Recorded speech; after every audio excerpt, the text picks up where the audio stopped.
مطمع نظر ہی بدل گیا.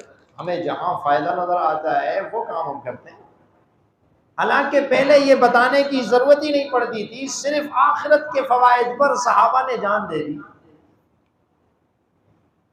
آخرت کا فائدہ نظر آ رہا ہے، دنیا کی تمام چیزوں کو اس کے اوپر قربان کر دیا. جنگ کا موقع ہے، اپنی کمر سیدھی کرنے کے لیے، طاقت حاصل کرنے کے لیے صحابی نے کھجوریں ہاتھ میں پکڑی ہوئی ہیں، کھا رہے ہیں. اتنے میں آواز ہو گئی کہ گمسان کا رنگ پڑ گیا ہے. فرمایا بس مجھے اس پہاڑ کے اس طرف سے جنت کی خوشبو نظر آ رہی ہے، جنت کا نظارہ نظر آ رہا ہے، اب میں اتنی تاخیر بھی برداشت نہیں کر سکتا کہ یہ کھجوریں کھاؤں. کھجوریں پھینک دی اور میدان جنگ میں گئے، شہید ہو گئے. ہمارا تو معاملہ ہی مختلف ہے.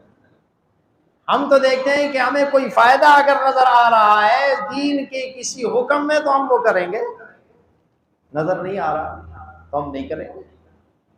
حالانکہ ایسی بات نہیں.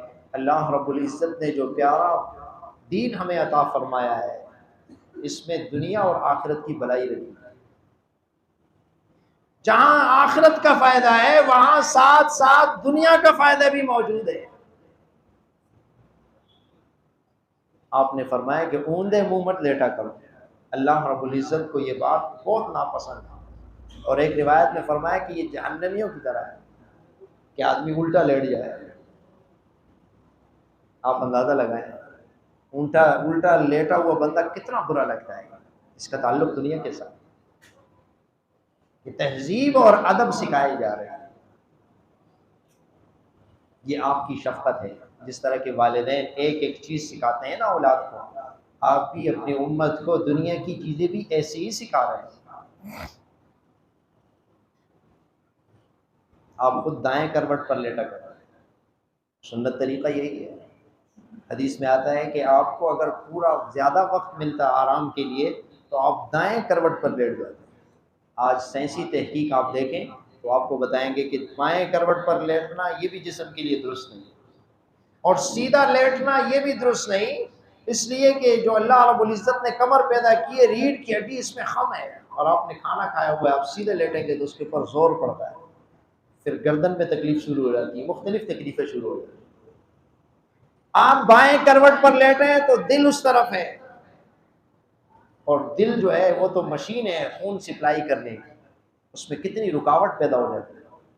جب آپ دائیں کروٹ پر لیٹتے ہیں تو آپ کا دل یہ اوپر کی جانب آ جاتا ہے. اس کو پورے جسم میں خون سپلائی کرنا اتنا آسان ہے.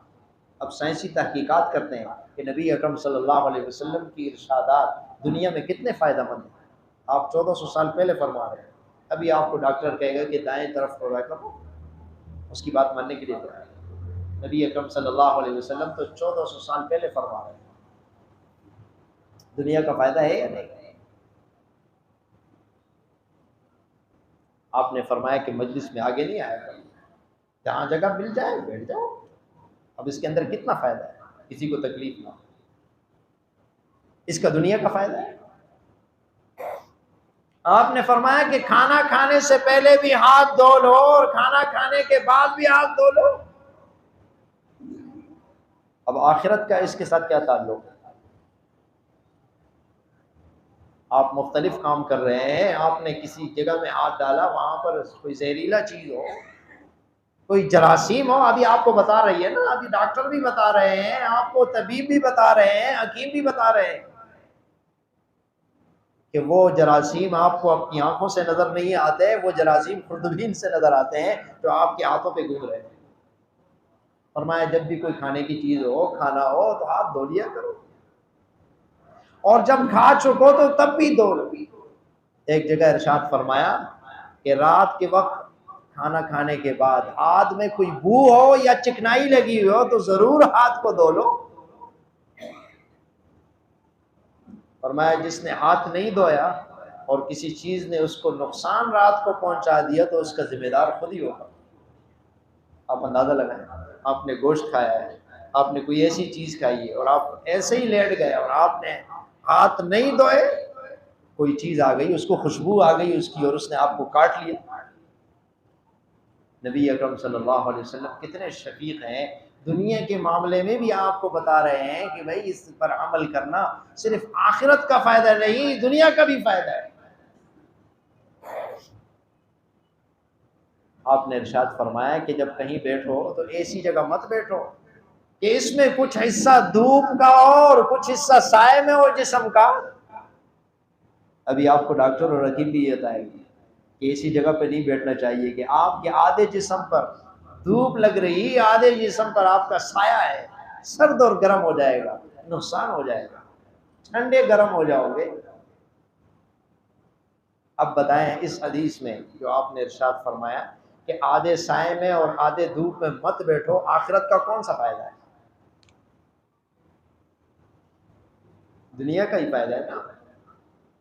یہ تو ہمارا ذہن بن گیا کہ ہم اسلام اور دین اور شریعت پر چلنے کو صرف آخرت کا فائدہ کہتے ہیں، حالانکہ ایسی بات نہیں۔ اسلام پر چلنا، شریعت پر چلنا، نبی اکرم صلی اللہ علیہ وسلم کی مبارک باتوں پر چلنا جس طرح آخرت کے لیے فائدہ مند ہے، اسی طریقے سے اس دنیا میں بھی فائدہ مند ہے۔ آپ نے فرمایا، حضرت عمر بن ابی سلمہ رضی اللہ تعالیٰ عنہ فرماتے ہیں نبی علیہ الصلوۃ والسلام کی تربیت میں تھا، ام سلمہ کے ساتھ آئے، ان کے بیٹے کھانا کھا رہا تھا، میرا ہاتھ پلیٹ میں آگے پیچھے جا رہا تھا، آپ نے فرمایا کہ بیٹا اللہ کا نام لیا کرو، سم اللہ، اللہ کا نام لیا کرو، اور اپنے سامنے کھاؤ، کل بیمینک، اپنے دائیں ہاتھ سے کھاؤ، اپنے سامنے سے کھاؤ، اب اپنے سامنے سے کھاؤ، دائیں ہاتھ سے کھاؤ۔ اس میں دنیا کا فائدہ ہے، آپ بد تہذیب نہیں لگو گے، کسی کے سامنے بیٹھے ہیں اس کے سامنے سے اٹھا اٹھا کے آپ کھا رہے ہیں، لوگ بولیں گے کیسا آدمی ہے، اس کو تو کھانے کا طریقہ ہی سلیقہ نہیں ہے۔ پھر آپ نے فرمایا کہ ایسی چیز ہو جو ایک طرح کی ہو تو پھر دو دو تین تین دانے مت اٹھایا کرو، ایک ایک اٹھا لو۔ آپ بیٹھے ہیں چار چار کھجوریں اٹھا رہے ہیں، انگور ہیں 5 10 دانے ایسے اٹھا رہے ہیں، اچھا نہیں لگتا بندہ۔ آخرت کا کوئی فائدہ نہیں ہے اس میں، دنیا کے فوائد ہیں۔ فرمایا دائیں ہاتھ سے کھاؤ۔ ہم تو اپنے آپ کو زیادہ پڑھا لکھا سمجھتا ہے اتنا ہی الٹے ہاتھ سے کھاتا ہے، حالانکہ معلوم ہے کہ تھوڑی دیر بعد یہ دوسرا الٹا ہاتھ کہاں جائے گا۔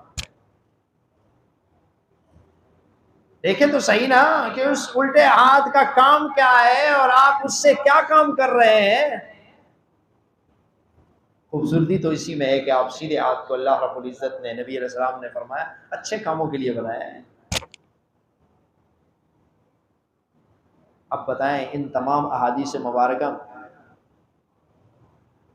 آخرت کے فائدے کے ساتھ ساتھ، آخرت کا فائدہ یہ کہ ثواب ملے گا، نبی علیہ السلام کا ارشاد ہے، لیکن دنیا کا فائدہ ہے یا نہیں؟